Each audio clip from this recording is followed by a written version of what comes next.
pockets of the middle class and revive both private consumption and private investment. It is indeed a tightrope walk. We'll have a special CII panel joining us through the course of this special broadcast. But first, I want to take you through the highlights of the economic survey for the year 24-25 that was tabled in the Lok Sabha on Friday. The survey suggested that despite global uncertainty, India's real GDP growth will be 6.4% in the financial year 24-25. That remains pretty much close to what is the average for the decade. All sectors are said to be performing well as per the economic survey. The GDP and the fastest growing drivers of GDP are going to be agricultural sector and services sector, both of which the survey says remain strong and consistently operating well above the trend levels.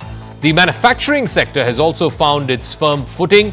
The survey says it is now above the pre-pandemic trajectory, and the country's chief economic advisor says that if the government, to quote him, gets out of the way, it deregulates in a serious fashion, then manufacturing growth will go back to much higher than what it was in the pre-pandemic era.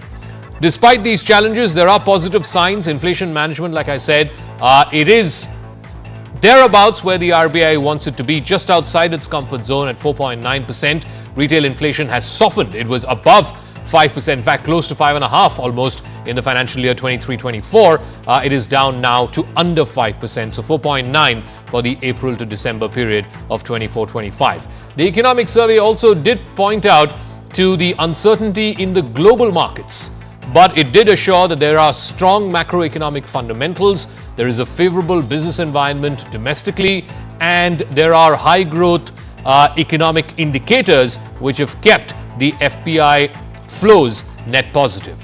Commercial banks have reported a consistent decline in their non-performing assets or NPAs as per the latest assessments. Insurance premiums have also gone up. The economic blueprint has highlighted that India's total exports have registered a steady growth in the first 9 months of the financial year 25, reaching a little over $600 billion.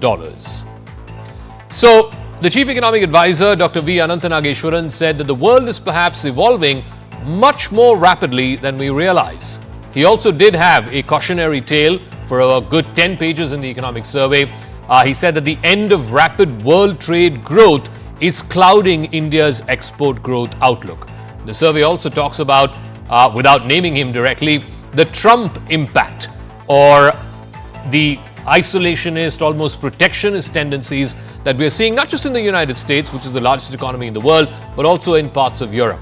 The survey says, looking ahead, global policy changes could influence India's external trade. In fact, the words used by the economic survey are cloudy outlook for external trade. The evolving trade stand of a few major economies, the US of course being primary of that, will affect key Indian export sectors, whether it's chemicals, machinery, textiles, electronics, and of course, not to mention software exports. In the short term, diversifying export markets is essential. Maybe look east, maybe look to Southeast Asia, while at the same time, medium-term efforts should focus on increasing market share in the established Western markets, whether it is in Western Europe or even in the United States.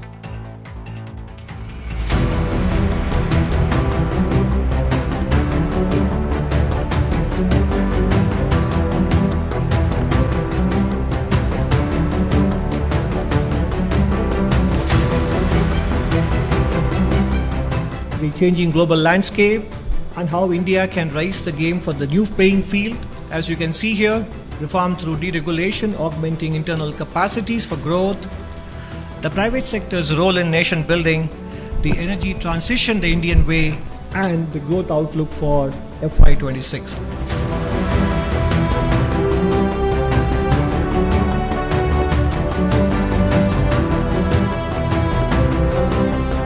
कि देश के हर गरीब एवं मध्यम वर्ग समुदाय पर मां लक्ष्मी की विशेष कृपा रहे।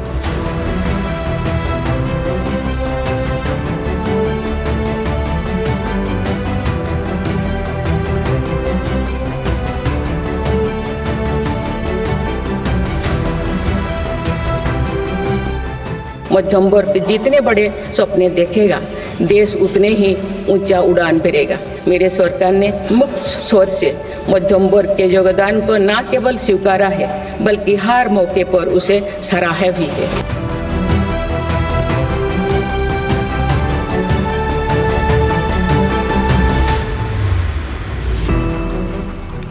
All right, so will Budget 2025 meet expectations? Full CII panel joining us on the show. Sanjeev Puri is President of CII and Chairman and Managing Director at ITC. R. Mukundan, Vice President of CII and Managing Director and CEO of Tata Chemicals. Vrinda Kapoor is CEO of Third Eye Tech and member of CII National Council. Mr. Ganesh Raj, CMD of CII Core Group and Direct Tax and Tax Partner at Ernst & Young. And Deepak Shetty is CEO and MD of JCB. Mr. Puri, let me start with you first. Of course, the big headline number that stood out in the economic survey was growth rate, FY25 GDP at 6.4%. The projected outlook for FY26 is 6.3 to 6.8. This would be a 4-year low for the Indian economy. What does the finance minister need to do to revive from this 4-year low? Okay, let me first of all start by saying that given the global context in which we are operating, the geoeconomics, the slower rate of growth, excess capacities in some parts of the world, which is, dumping stocks in India and other parts of the world. In that backdrop, the growth rates that we have got, even this year, 6.4, second half means 6.8, and the projections for next year, I think these are reasonably good. It shows that despite the global challenges, the economy is continuing to make progress. So I would say that's a positive, and it is so because the economy is actually on a good foundation because of a lot of steps that have been taken in the past. Now going forward, there are the next set of, I think, the reforms and actions that the CI is recommending that can unlock the potential and drive the growth rate further. Many of these have been alluded to in the survey. So let me call out some of the important ones. I think, for example, it's important to take the lessons of the revival in manufacturing in certain sectors like, the electronic sector, some other cutting edge technology, and see how we can take those examples and revive and provide impetus to sectors that are labor intensive, which are really to do with furniture, footwear, apparel, even tourism. And if we take a sectoral approach, look at what is required for each one of the sectors. For example, apparel and footwear will benefit from ease and cost of doing business. It will benefit from, flexibility in the labor regulations with the chief economic advisor. All of this was spoken about. It will benefit from FTAs. And these are enablers besides of, an appropriate PLI scheme. So like that, I think sectorally, some impetus needs to be provided to labor intensive sectors. Okay. That's one. The second is that, and I think the economic survey again points this out, is on the potential for agriculture. And agriculture is the largest, the sector that has the largest percentage of workforce. And to provide impetus to the consumption cycle, farm incomes need to improve. And there are quite a lot of actions that the government has taken in the past, like infusion of technology, farmer collectives, and many more, irrigation, and all of these are also called out in the the economic survey. So it's a question of how through public-private partnership can we accelerate this trend and provide further impetus to the agriculture sector, the rural economy. Okay. I think it's continuing thrust on public capex. I think the economic survey talks about 2 decades focused and continued investments in public and digital infrastructure. That is going to make the economy competitive. It will also create jobs and have its multiplier effect on the economy. And then I think also the focus on MSME. MSME is a very important component of the economy, large job creator in the economy. So how do we strengthen that sector? I think that's also been called out.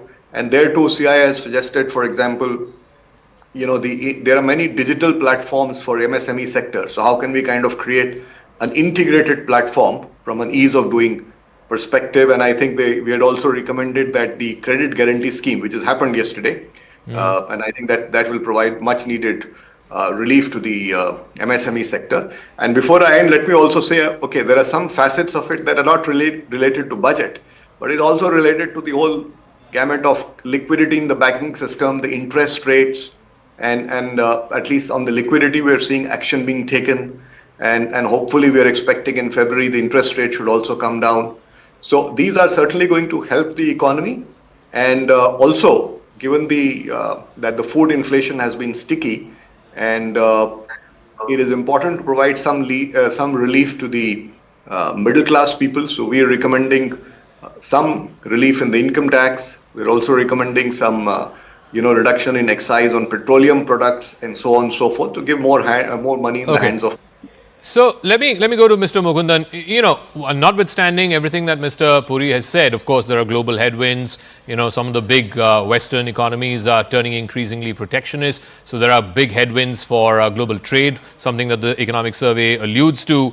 But having said that, for India to be growing at a modest 6.4% when our aim should be going as close as possible to double digits and for a sustained period of time, as China did all through the 80s, 90s and through much of the 2000s. The point is, we are nowhere close to getting that kind of growth rate. And the point that Mr. Puri made, services sector is pretty much now up at the pre-pandemic levels, but it's manufacturing that seems to be a laggard. Why is that, and what can the government do to fix that?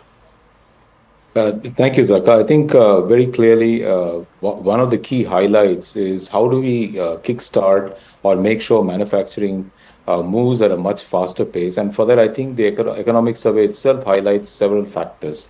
One, it talks about how do we improve the ease of doing business and cost of doing business. And then it talks about augmenting internal capacities for growth, manufacturing growth. That is creating land banks, making sure that you do the stuff at the state level. Some successful states have done. For example, they've created industrial parks in rural areas. They've actually created housing colonies there for workers to stay, so that skilled workers stay back. And then they've created outreach programs to industry, as well as they've printed publicity material to go speak in foreign languages to attract foreign investment in their sector. So states like Tamil Nadu have done well, and it's part of what economic survey has done. And our recommendation to government is exactly the same. I think we need to double down on our effort to move forward towards a more sustainable economy in terms of focus on sustainability. At the same time, we have to focus on continuing the pathway for ease of doing business and cost of doing business. A lot of the effort now has to be done at the state level. So we are saying that center must now facilitate the states, encourage the states to move in the right direction, and make sure that we create these pockets and engines of growth. The other thing we are also saying is that there is a tremendous opportunity. While we may have attracted something close to 20, around that percentage of the capital which was initially going towards China, it's an opportunity. The reconfiguration of global supply chain is an opportunity. And what Sanjeev already alluded to, electronic sector is a classic case in point.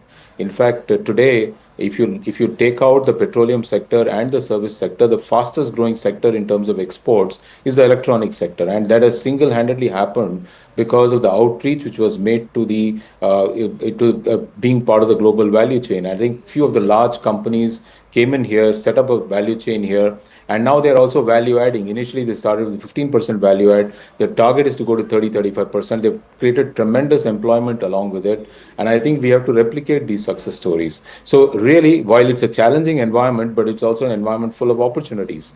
And I think India is well placed to capitalize on it. And we need to create factors. We have all the factors of capitalizing on it. We need to keep moving ahead in the right direction as we've done so far. Yeah, I think a good example of the China Plus One or the move away from the China supply chain strategy, a good example of that would be the manufacturing of the iPhone. Today, I'm told close to 15% of all global iPhone manufacturing is happening in India. But that may be the headline picture. I want to go to Mr. Deepak Shetty, because, one of the areas which, again, the survey has flagged, and I think one of the panelists earlier mentioned this as well, while some of the big ticket Fortune 500, Sensex 30 companies are growing pretty steadily, the MSMEs are finding it difficult. In fact, the survey says MSME credit growth is lagging at 8.2%. Yes, we're still, reeling from the after effects of what happened 4 years ago with COVID. There were the PLI schemes, there were other incentives that were launched.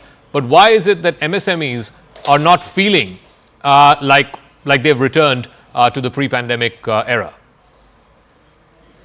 I think the one good thing with the survey has done is that it has put the light on this particular sector. And for the growth in manufacturing sector that India is aspiring for, if we want to reach those targets, certainly the MSME sector has to play a big role. And not only on that point, I think the global geopolitical situation, the way it is changing, the way the manufacturing center of gravity is going to move away probably more towards America.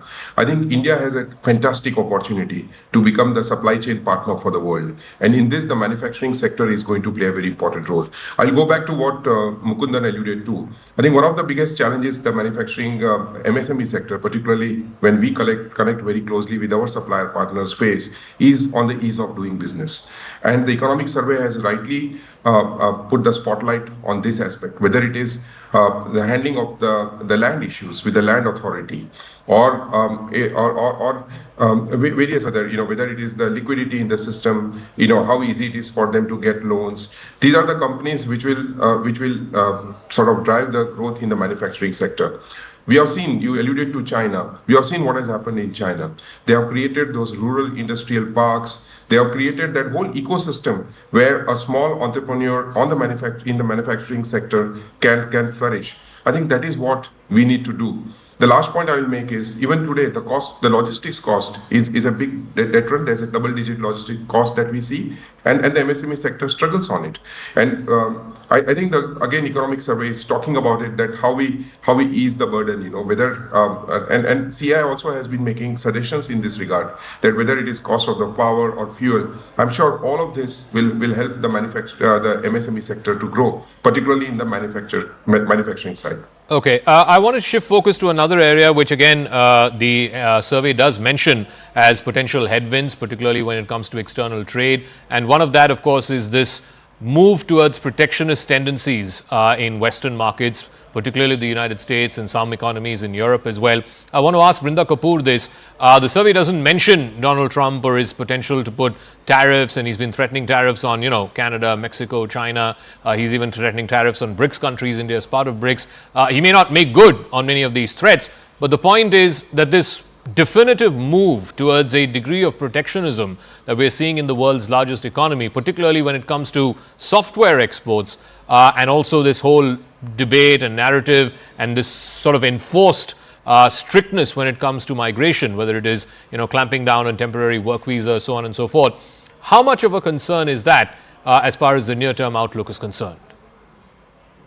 I think, I think that there will always be a concern regarding geopolitical issues. And I think that this is not a US issue. This is, I think, this is global right now. So we are going to continue to see issues with, regulation, deregulation, supply chain constraints, access to market. Okay? But the advantage that we have as Indian industry is access to a very large market of our own, which we are giving away to other people because we're not capitalizing on those opportunities. Just as an example, the amount of money we spend on imported SaaS products, right? The amount of technology that gets consumed in this country in terms of licensed products.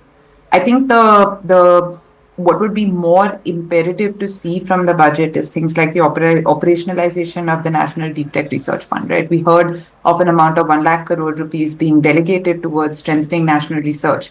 And I think, that's something that could be seen as a very positive move for the industry. More than anything, I think right now, what we need to see is a focus from the government on pushing industry into making bold moves. When it comes to software, when it comes to all of those things, we have all of the talent in this country, right? We just don't have the right ecosystem in place to go out and make those bold moves. We're looking at an era where there is a generational transformation in probably every single sector and every single industry. So I think the question for us is, can we see the government create enough incentives in this budget where it pushes industry into making those bold moves? And within CII, those have been very important conversations over the last couple of months. How do we ensure that, from the geopolitical risk profiling of everything that is going on right now, The second is how do we build up national resilience and what role the government has to play in helping industry build up this national resilience. No, I want to specifically also ask you about, and the survey goes into some exhaustive detail about the challenge of artificial intelligence. This is coming in the same week as this Chinese AI app, DeepSeek, seems to have upended the tech world. The survey says that AI is anticipated to surpass human performance. It can result in large-scale labor displacement particularly for middle and low-wage workers. Adverse effects of AI adoption are not far-fetched, introducing AI with sensitivity to India's needs. Many people are asking, especially after this week's news about the Chinese AI app DeepSeek, where are we in this AI race? Yes, I know the minister announced a few days ago that we're going to invest 10,000 crores. It's the National AI Fund, and we're going to import GPUs, and there are some companies that have been identified for it. What should we do for India to invent its own DeepSeek? Right, that's what I was trying to allude to, right? I think the operationalization of the mission mode projects that Government of India has put out in the last couple of years, the semiconductor mission, the AI mission, the quantum mission, that's one part of it. Focusing on next generation R&D is a really important part of it, right? We fail to see when we look at the surface how far these routes go back in both China and the US, right? How many years of and millions of dollars have gotten poured into reaching a stage where OpenAI becomes a reality or the DeepSeek model becomes a reality.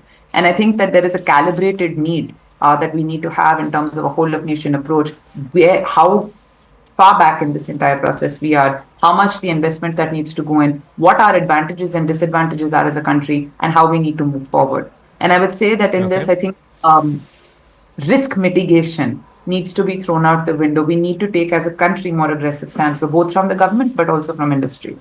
I want to go across to Mr. Ganesh Raj. Mr. Raj, one pet peeve that the middle class has had for a number of years now is, while we are funding the government's expansive welfare programs, the food distribution programs, fertilizer subsidies, so on and so forth, what is it that we're getting in return? Now, one big peeve that they've had is, okay, you're moving towards the new regime. Clearly, that's a focus for the government. But what about incentives that were existing in the old regime? Will some of that get carried over to the new regime, or are we just going to do away with any sort of deductions, any sort of incentives on savings? Because the middle class is feeling like incomes have stagnated. There are less monies in the hands of the middle class, but at the same time, you have on the one hand, the rich class that is getting richer, and you have the government expanding for the poorer class its welfare schemes, all of it funded by the middle. Yeah. So that's correct. I think just the data point which was raised by the government in January, the 9 months from April to January this year, compared to the last April to January, the personal income tax grew by 21.8%. Correct. So I think the hope of the middle class and the lower middle class essentially is, today we have 6 slabs starting from zero and goes up to above 15 lakhs. Somewhere we need to recalibrate and make it a very simple 3 slabs. And the slab between 10 and 20 lakhs, which is where it needs to be recalibrated in terms of reduction of the tax between 10 and 20. So that is what the aspiration is. And as far as the regime of incentive, I think when the new tax regime was introduced, it was without any incentives and deduction, and the old one was with deductions and incentive. I think the government is looking forward for recalibrating the slab, reduction of the tax rate at the lower end and without any incentive, except one incentive, which is on the medical insurance and medical hospitalization, which is Section 80D. Other than that, I don't think so. The trajectory in which they are moving, it appears to be more of that. Yes, they are very clear, probably, the hint we got from Prime Minister of Mahalakshmi blessing the middle class and the poorer. So there is this demand. No, but what can the government do? What can the finance minister do at a time when she has said that she will, at least she's committed to maintaining fiscal deficit at 4.5% of GDP, and she'll stick to the fiscal glide path? We know that growth rate has slowed down 6.4%. What is the elbow room that she has, as the Prime Minister said, Mahalakshmi will bless the middle class? So I think once you recalibrate these slabs for the lower slabs, there will be some revenue foregone. But I don't think so that is too much, because even today, with the rebates and all, up to 7 lakh, there is no tax. Okay. Standard deduction, rebate, and the slab. So if you move that to up to 10 lakh, there will be a revenue foregone, which probably they will adjust into somewhere else. And that is not a very big amount. So that is the first thing they can do. Second, moving away from that personal taxes on the corporate, I think there is a demand and the thrust which comes out very clearly that we need to get back to manufacturing. So one of the things apart from manufacturing is that 2 years back they had introduced a lower corporate tax rate of 15%, and that is one of the asks.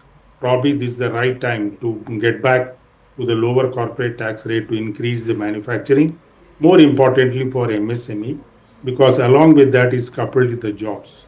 Okay. And it has been analyzed now that the real jobs are created in the MSME segment by most of the MSMEs, particularly the component manufacturer, which is what the survey also makes a mention of it. So there is a provision which was there on the Income Tax Act, which used to give 1/3 deduction for the new employment joining, particularly for the blue collar jobs. So if they, yeah. So if I can go back to Mr. Puri, two other concerns, two other flags that the finance minister will have to be mindful of. One, of course, is private investment, and we've been talking about this for a while now. It's 30% or less than that for a number of years. So how does the finance minister flag that? And somebody needs to answer this question. We've been hearing this phrase, animal spirits to be unleashed for a while now. Why haven't those animal spirits been unleashed? And now, in the last year or so, you have this twin problem of private consumption slowing down as well, as has been evidenced by some of these FMCG companies and their numbers, that there is significant downturn happening in rural demand and demand for lower end consumer goods. How does the finance minister revive both? So, first of all, let me say that if you go back, for the year for which full year figures are available, that is 22-23, private investment as a percent of GDP exceeded the pre-COVID levels. Subsequently, the trend on private investments is continuing. We are seeing that, in the CMIE database, there are announcements. We also note that the, order books of industry.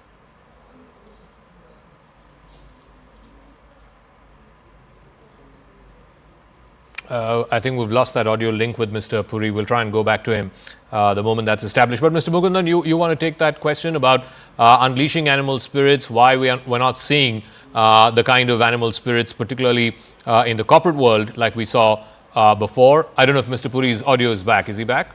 All right. Okay, Mr. Puri, go on. Are you able to hear me? Yeah, now I can hear you. Yes, go ahead. Yeah. Okay. So do you want me to repeat? No, go on. Just continue from where you left off. Yes, please. All right. So I think it's in the right direction. The question is that, is there something that is coming in the way of investment today? And how do we accelerate it? Now, I think the factors that are coming in the way of further investments today are, one, the global uncertainty. I think it's around excess capacities in some parts of the world that is dumping stocks into various markets in the globe and also in India, that is reducing opportunity for India. And also then there is this whole issue of soft demand.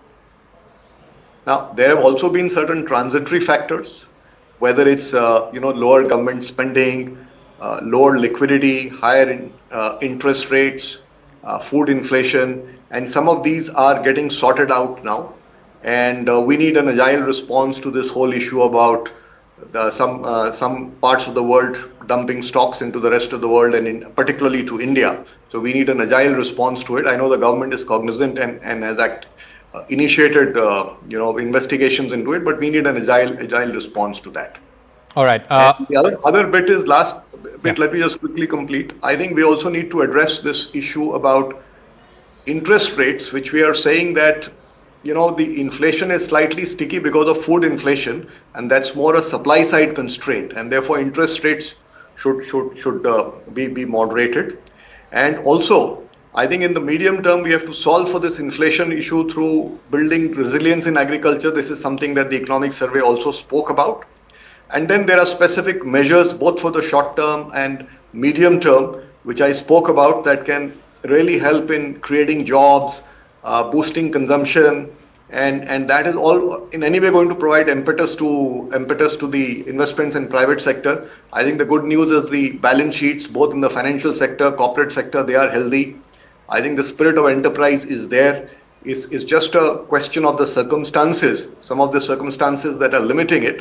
And I think once these situation starts improving, investments will only accelerate from where they are today. All right, I'll give Mr. Mukundan the final word. I'll take off from what Mr. Puri was saying.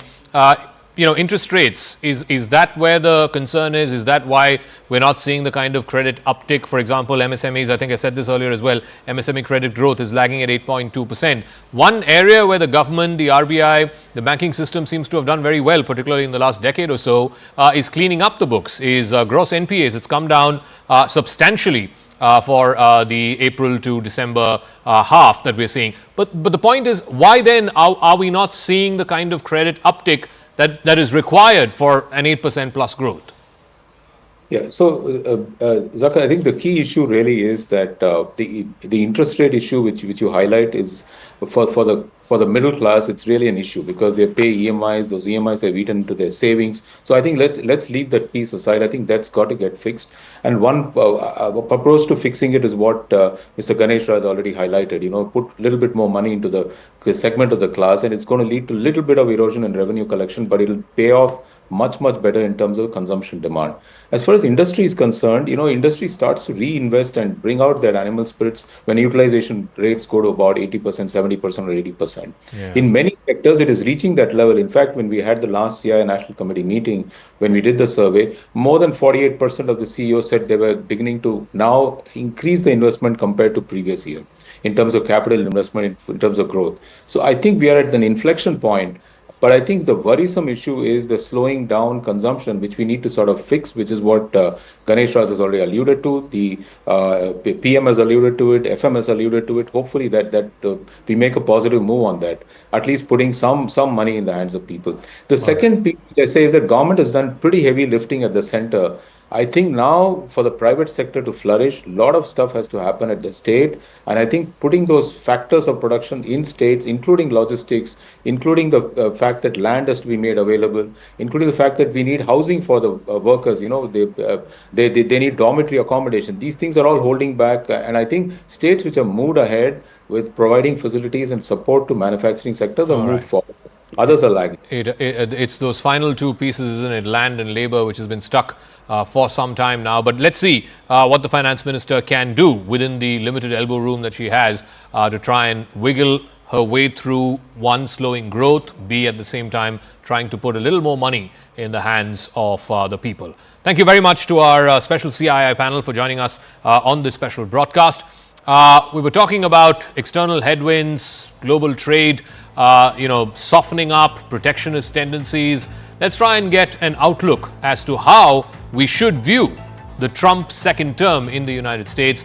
I spoke with Fareed Zakaria, the host of GPS on CNN, for his take on what Trump 2.0, and it's been barely 10 days in office, what it means for India and for the world. So it's been just a little over a week since Donald Trump assumed office as President of the United States for his second term, and he's signed a flurry of executive orders, many of which are pending, not just U.S. domestic policy, but also U.S. foreign policy. He's also said that he hopes to meet with Prime Minister Modi as soon as February and hopes to discuss with him, among other things, more Indian purchase of American defense equipment, as well as, of course, a fairer trade relationship, as he put it. But let's talk about Trump 2.0 and what it is going to mean, not just for America domestically, but also for its relationship with its allies and partners. Joining us now is one of the world's foremost international commentators, foreign policy analyst, and of course the host of GPS on CNN, Fareed Zakaria. Thank you very much for speaking with us here on CNN News 18. Good to be with you, Zakka. Fareed, you've just come off the World Economic Forum in Davos. You've met with a whole bunch of political leaders around the world, business leaders around the world. I'm sure Trump and Trump 2.0 were the talk of town. What were they telling you? What are they most concerned about? I think that the reaction to Trump 2.0 has been quite different from Trump 1.0. many leaders feel like they will be able to deal with him just fine.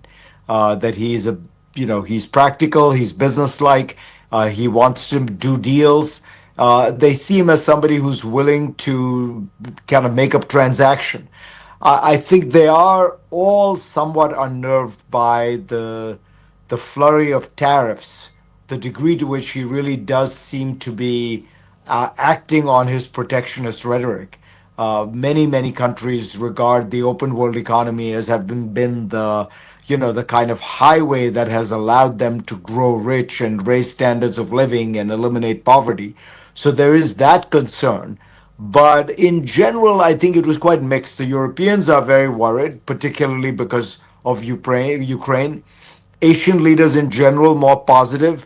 Middle Eastern ones, probably the Gulf states, the most positive because they view, in a sense, they are willing to do the most transactions. They are willing to, they have money and they think that that's what Trump sort of recognizes and respects. So it's not an accident that one of the first phone calls he had with a foreign leader was with the Crown Prince of Saudi Arabia. The land where which is where money and oil flow. So it's been much more mixed, much more transactional. People are still wary, particularly because of the protectionism. I do want to ask you, I mean, it's been barely a week since he assumed office for a second term, and there's been already a flurry of executive actions from wanting to end birthright citizenship, an emergency at the southern border, sending troops to the southern border, renaming the Gulf of Mexico, saying that he wants to acquire Greenland by economic or military means, a whole bunch of things that he's done. And of course, off late, what he's done about, wanting to give voluntary retirement to 2 million plus federal employees, and that, of course, has been stayed by a court of law. Which of these moves, and there's been a flurry of them, do you find most problematic, the ones that could likely run into legal trouble? Well, there's two different issues. One is how many of these are actually legal and will withstand court challenges. He already had one of them, which was the attempt to eliminate birthright citizenship. The idea that if you are born in the United States, you are automatically a citizen of the United States, has already been thrown out by a court. It is likely that some of these other things will also, at the very least, be circumscribed by courts. So many of them there will be pushback, there will be checks and balances. Part of the reason Trump is doing this is it's part of a strategy, which is kind of flood the zone, do so many things that it kind of gets the opposition confused, overwhelmed. They don't know which one of these various things to oppose. So there's a strategy behind it. In some cases, they know that these things are unconstitutional and will be turned down by courts, but they reflect campaign promises that are made. I think the ones that I worry the most about are actually not the ones relating to domestic policy, because there are lots of checks and balances in the United States. You have the courts. Trump has only a one-seat majority in the House of Representatives, which means getting real legislation through is going to be much more difficult. The Senate will prove to be more difficult. It's not going to roll over. Many things in the Senate have to be passed by a two-thirds majority or by 60 votes. So there's all kinds of checks. The area where there are no checks is foreign policy. The president has enormous latitude in foreign policy. So you notice when he had that initial skirmish with Colombia, the country in Latin America where he was sending illegal immigrants back, he immediately threatened massive tariffs, and he claimed that he was doing so for national security reasons. Kind of not really, technically true, but the reason he did that was the president does not have broad authority to impose tariffs on a whole country like that. But if you claim national security as your motive, courts tend to be very deferential towards what you do, because courts generally say, well, look, if it's national security, we're not getting involved. So there's a method to what he's doing even there. But the danger in foreign policy, the suspension of all foreign aid, the suspension of all programs, is that there the president does have an enormous authority. And what I worry about is that the area where Trump has virtually no guardrails is foreign policy, and that's where you might see some very major moves that could have very long-lasting consequences. And Trump also had his first phone call with Prime Minister Modi earlier this week, since assuming office for a second term. The White House readout did stress on a couple of issues, which I think is important for Trump. One, he wants India to buy more American-made defense equipment. Two, he wants what he calls a fairer trade relationship with India. And three, to reporters, speaking to reporters on Air Force One, he said Modi will do right by the U.S. When it comes to the question of illegal immigrants. Could you elaborate on what Trump really wants India to do on these three issues? Look, Trump is, kind of obsessed with the idea of fair trade, or he's essentially a protectionist. There's no getting around it. Trump believes that a country grows rich by protecting its markets, by putting up high barriers. He should actually spend a little time and look at the history of India, because India was the poster child of protectionism in the 1950s, 60s, 70s. It was exactly the method that India believed would give it prosperity. Protect your industries, shield them with high tariffs. Don't allow foreigners to come in and flood the market with cheap goods. It didn't work out very well for India. I ended up decades of poverty, stagnation, and massive corruption. But that is what Trump believes, and so he is going to try to push India. Now, there's one element of it which could be very positive for India. India is still very protectionist, and one of the things that makes manufacturing difficult in India is you can't import the intermediate goods you need to manufacture things. Most modern manufacturing is largely an assembly job, and the things you have to import to do that assembly in India are very expensive because there are 30, 40, 50, 100% tariffs on them.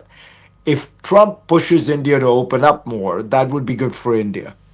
I think Trump is going to do something much more narrow, which is to say, I want India to buy more American goods, particularly defense goods. So there's an easy way for Modi to satisfy Trump, which is to do something, again, that is broadly good for India. India needs high-quality defense equipment. It needs to wean itself off Russian gear, which is, quite frankly, substandard. Look at how badly it's been doing in the Ukraine war. Look at the Iranians had all this Russian gear, which the Israelis easily destroyed.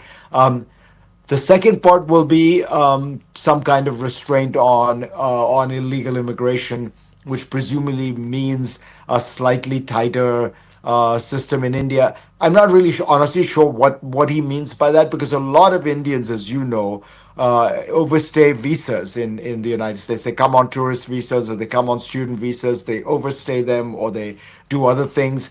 That's not something really the Indian government has that much to do with. It's the U.S. embassies and consulate could tighten their standards. But in general, what he's going to go for is the idea that you are going to do something for me. You are going to lessen my problems with immigration, with trade, with defense equipment. And if you can provide me with those things, you're in my good books. That's okay. Trump's view of the world, very narrow, very transactional, and very much a kind of, I want you to do these three things for me. There's very little sense with Trump of any kind of broader public goods. We want you to play a bigger role in the world. We want you to provide peace and stability. We want you to, solve some of your problems with the neighborhood so it produces a more stable and peaceful neighborhood. Trump doesn't care about that. As long as you do those things that the specific asks he makes, he'll be happy. Well, one can understand this whole concern about illegal immigrants, but what about legal migrants? I mean, Trump has said that he is in favor of H-1B, but at the same time, this whole bid to end birthright citizenship, that is hugely of concern to folks who are on H-1B in the U.S. As you know, children who are born to H-1B visa holders in the U.S. become U.S. citizens, and that Trump is now sort of throwing a spanner in the works. What does India make of that? Where's that coming from, and how does India sort of work around that? Look, where that's coming from is Trump is a hardline anti-immigration person.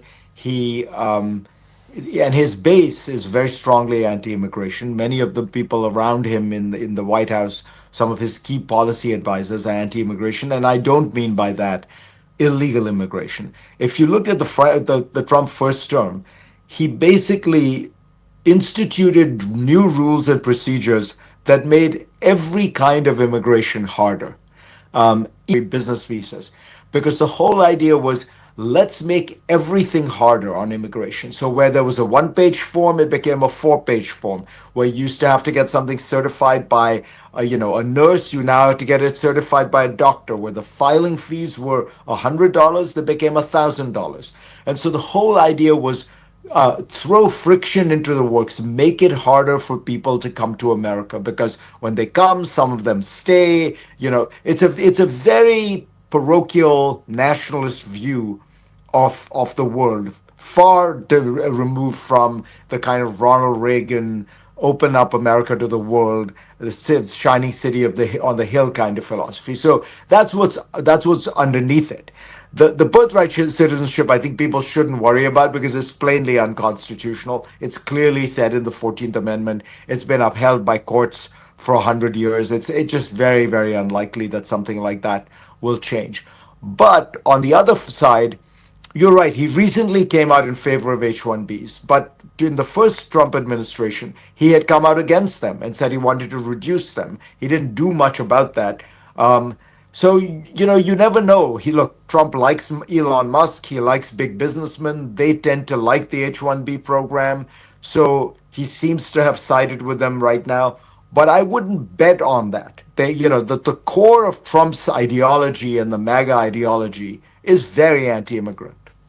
I'll come to Trump and Elon Musk in just 1 second, but how can we not talk about the biggest story of the week, which is DeepSeek, the Chinese AI app, which seems to have completely upended the tech world. It has eroded in market value some of the biggest tech companies in the world, NVIDIA, Microsoft, Google, Meta, you name it.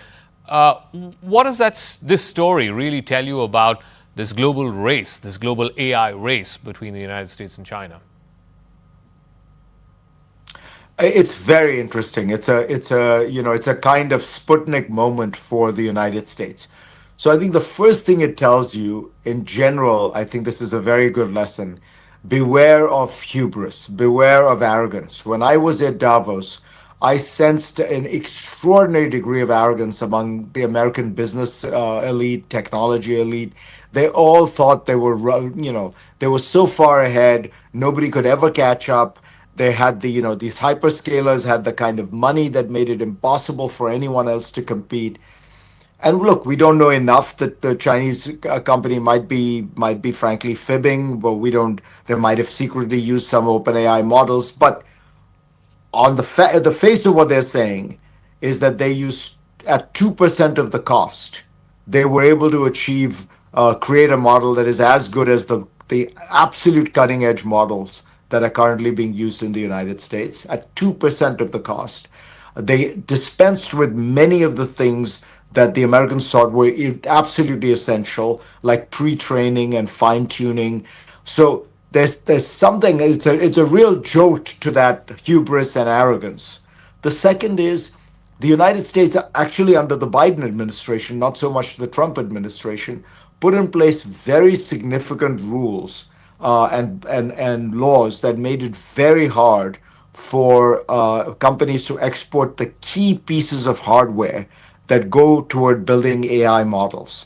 The Dutch ASML company that provides the lithography machines, the chips that were the very high-end chips from NVIDIA, all those were banned. And yet the Chinese were able to do this. And what it raises is this much larger question, which does involve India centrally, which is, can you really cordon off? Can you really, in some way, put in a box the Chinese economy? Second largest economy in the world, incredibly innovative, 1.4 billion people, thousands and thousands of incredibly innovative companies, and most importantly, hundreds of thousands of highly talented engineers. So if they have all that knowledge, how effective are you going to be at cordoning them off, cutting them off, isolating them, putting them in a box. And if you're not going to be, ultimately, if you're not going to succeed at this, what, is it worth it? Are you paying too high a price by disentangling, decoupling the global economy? The whole point of doing that was to keep the Chinese back, 2 to 3 years in terms of cutting edge technologies. I mean, they now seem to be behind by 2 to 3 months at most. Since you were talking about investing billions and billions into cutting edge technology, let's talk about Trump and Musk. I mean, sort of conflicting reports. Musk didn't seem particularly chuffed about this $500 billion Stargate project, investment for AI. There are also reports that Susie Wiles, Trump's chief of staff, has restricted access between Musk and Trump. What do you reckon is going on there between these two individuals? Well, Musk is his own person. He's not going to be intimidated by Trump. I think he loves the involvement and the attention and the kind of the becoming a political figure. I think people don't realize the kind of intoxication of being in front of large crowds and becoming a kind of political leader is a high that even the wealthiest person in the world doesn't normally get. So he loves all that, but he is his own man, and he's going to, you're not going to be able to control him. He's right about the Stargate announcement, by the way. The announcement, if you read it, is it's a wonderfully Trumpian moment, because Oracle put in $5 billion, SoftBank put in $5 billion. That's $10 billion. They announced a $100 billion investment and said it could go to $500 billion. So the gap between the 10 billion announced and the 500 billion that is being talked about is, that's Donald Trump. But when you ask him anything about, everything of his is, every claim he makes is sort of multiplied by 500 or 200 or 100. And so this is very much in keeping. I think the people involved all realize that Trump likes big numbers. So, come up with the biggest number you could possibly come up with. I think it doesn't speak too much to Trump and Musk's relationship. Trump, I think, admires Musk because Trump admires people who make lots of money. And, Elon Musk is the richest man in the world. So I think that is going to remain true. But his ability to have the kind of massive policy effect that he thought he was going to have, I think is not going to happen, largely because of the nature of politics and policy. I think, Elon Musk will quickly come to realize that the American government is actually not, the federal government is actually not that inefficient. Now, what I mean by that is, of course, there are inefficiencies within it. There are inefficiencies in all governments. But the US government, if you look at percentage of spent on administrative costs compared to other governments in the world, it's actually not very high. The US government is a very efficient check writing machine. It writes checks for pensions, Social Security. It writes checks for healthcare, Medicare, Medicaid. It writes checks for veterans benefits. It writes checks for interest on the debt. And that's about 65-70% of the budget. Then there's the Pentagon. And then there are some of the other domestic programs. So if you're trying to take out the kind of money he's talking about cutting the third of the federal budget. That's impossible unless you cut pensions and healthcare and things like that, which Trump has said he has no intention of cutting. So there's a kind of hard reality that limits Elon Musk's ability to do what he wants to do, do what he claims to do. But that's not imposed by Donald Trump. That's imposed by American political realities. All right. Fareed Zakaria, it's always a pleasure speaking with you. Thank you very much for your time and your insights. Thank you. As always, Zakka.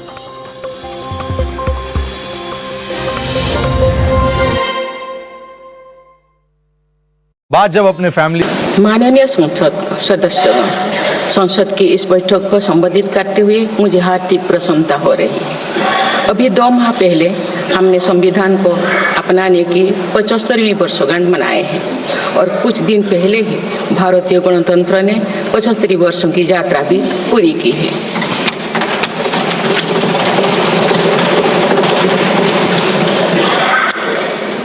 ये अवसर लोकतंत्र की जननी के रूप में भारत के गौरव को नई ऊंचाई देगा। मैं सभी देशवासियों की तरफ से बाबा साहेब आम्बेडकर समेत सभी संविधान निर्माताओं को नमन करती हूँ।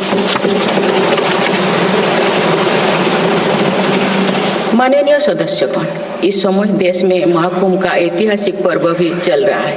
महाकुंभ भारत की सांस्कृतिक परंपरा का, भारत की सामाजिक चेतना का पर्व है। देश और दुनिया से आए करोड़ों श्रद्धालु प्रयागराज में पूर्ण स्नान कर चुके हैं। मैं मौनो अमावस्या के दिन हुई हादसे पर अपना दुख व्यक्त करती हूँ। घायलों के शीघ्र स्वस्थ होने की कामना करती हूँ। कुछ दिन पहले ही हमने देश के पूर्व प्रधानमंत्री डॉक्टर मनमोहन सिंह जी को खोए हैं। मनमोहन सिंह जी ने 10 वर्ष तक प्रधानमंत्री के रूप में देश की सेवा की। वे लंबे समय तक संसद के सदस्य भी रहे। मैं मनमोहन सिंह जी को भावभीनी श्रद्धांजलि अर्पित करती हूँ। माननीय सदस्यगण, भारत की विकास यात्रा की इस अमृतकाल को आज मेरी सरकार अभूतपूर्व उपलब्धियों के माध्यम से नई ऊर्जा दे रही है। तीसरे कार्यकाल में 3 गुना तेज गति से काम हो रहा है। आज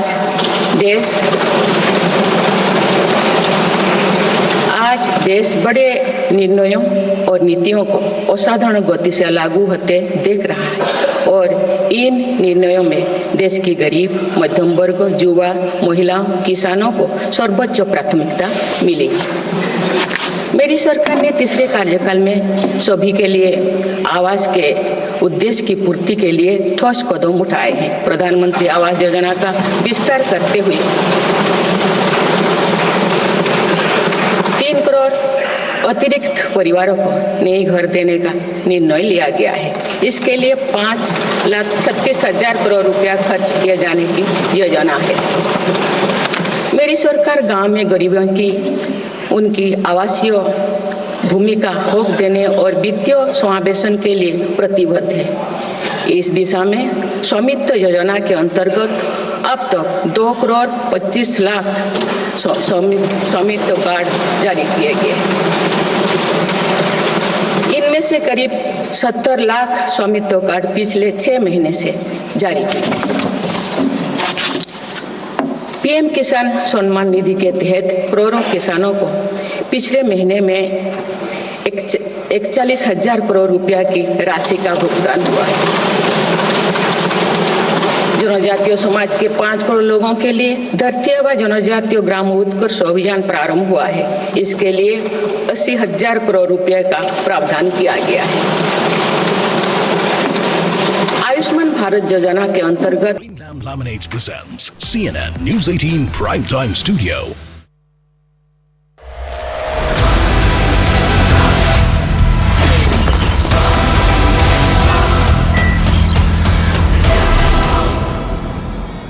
We're live from the CNN News 18 Primetime Studio, brought to you by Green Lamb Laminates. Viewers, the Gandhis are to the manner born, aren't they? They were ascended to positions of immense power like latter-day monarchs on the back of their surnames and the civility of scores of party cadre. No one has ever stood up and questioned their credentials from within the Congress party. And when the odd subordinate has dared to speak up, to question them, to hold up the mirror, the consequences have been catastrophic for that person. At one time, viewers, the party was split down the middle by Indira Gandhi because she couldn't countenance somebody challenging her birthright. Locked away in their ivory tower, it must be difficult to identify with the trials and tribulations of the masses at any length of time. Even when, and you will remember this, viewers, even when Rahul Gandhi has walked among the masses, it has proven to be so onerous a duty that he's had to take a break, a holiday, go off to some idyllic destination to rejuvenate, recalibrate, relax. So it comes as no surprise that Rahul Gandhi was easily bored with President Draupadi Murmu's address in Parliament, where she diligently outlined what needs to be done to serve the marginalized classes, the indigent and the ostracized. Rahul Gandhi clearly was in the mood to be entertained, someone to lift his boredom. Perhaps he contemptuously imagines that the President of India ought to be nothing more than a jester. Sonia Gandhi, viewers, who is Rahul Gandhi's mother and fellow Lok Sabha MP, was also less than impressed, as she said, by President Murmu's speaking skills. Gandhi said the President, and I quote her, could hardly speak, unquote, and then went on to call her a, quote, poor thing, unquote, for the laboured manner of her delivery, of her speech delivery, of her iteration, viewers. Sonia Gandhi forgot that the President, who is in Odia, from a disadvantaged tribal family, had beaten great odds to educate herself, to get as far as she has got. There was no daddy picking up the phone to get admissions into the top colleges of the world. To expect her to speak the Queen's English